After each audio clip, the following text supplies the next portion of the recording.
Perkenalkan, saya Begum Hijratul Haridazia dari kelas 10 MIPA 2 akan mempresentasikan tugas biologi saya, yaitu tentang daur air.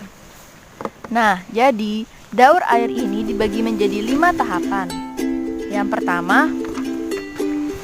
pertama di sini yaitu penguapan. Penguapan dibagi lagi menjadi 3, yaitu evaporasi, transpirasi, dan sublimasi. Yang kedua, kondensasi atau pengembunan. Yang ketiga, presipitasi atau pengendapan. Yang keempat, limpasan, dan yang terakhir, infiltrasi. Nah, yang pertama itu adalah evaporasi. Jadi, siapa yang mengalami evaporasi? Nah, jadi yang mengalami evaporasi itu adalah manusia, bisa dari manusia maupun hewan, dan juga perairan. Perairan di sini bisa air sungai, air laut maupun danau. Nah, selain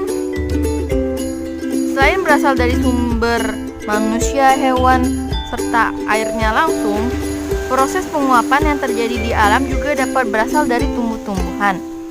Nah, ini dinamakan dengan transpirasi. Selanjutnya proses penguapan itu yaitu sublimasi. Sublimasi ini terjadi pada kutub es, ya bisa jadi kutub utara maupun kutub selatan. Nah, selanjutnya pengembunan atau kondensasi. Setelah uap air yang berasal dari evaporasi, transpirasi, dan sublimasi ini terbawa angin dan mencapai lapisan atmosfer. Setelah mencapai ketinggian tertentu karena pengaruh suhu udara yang rendah, maka berubah menjadi partikel es kecil. Partikel es yang kecil ini akan berubah menjadi awan.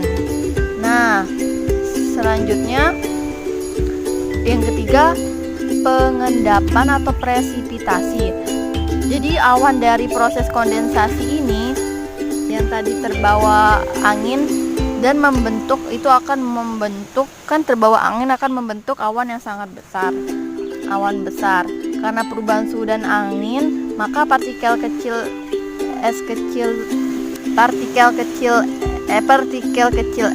tadi membentuk butiran-butiran air yang turun sebagai hujan. Yang keempat, limpasan. Limpasan merupakan proses di mana air yang berjatuh di atas permukaan bumi itu mengalir dari tempat yang tinggi, menuju ke dataran rendah, kemudian nyalur dari berbagai saluran seperti sungai maupun kali masuk ke dalam saluran. Nah, yang terakhir adalah peresapan atau infiltrasi. Di samping terjadinya limpasan, air dari hujan yang meresap ke dalam tanah, air tersebut merembes ke dalam tanah melalui pori-pori tanah dan batuan dan menjadi air tanah. Air yang masuk ke dalam tanah ini disebut infiltrasi.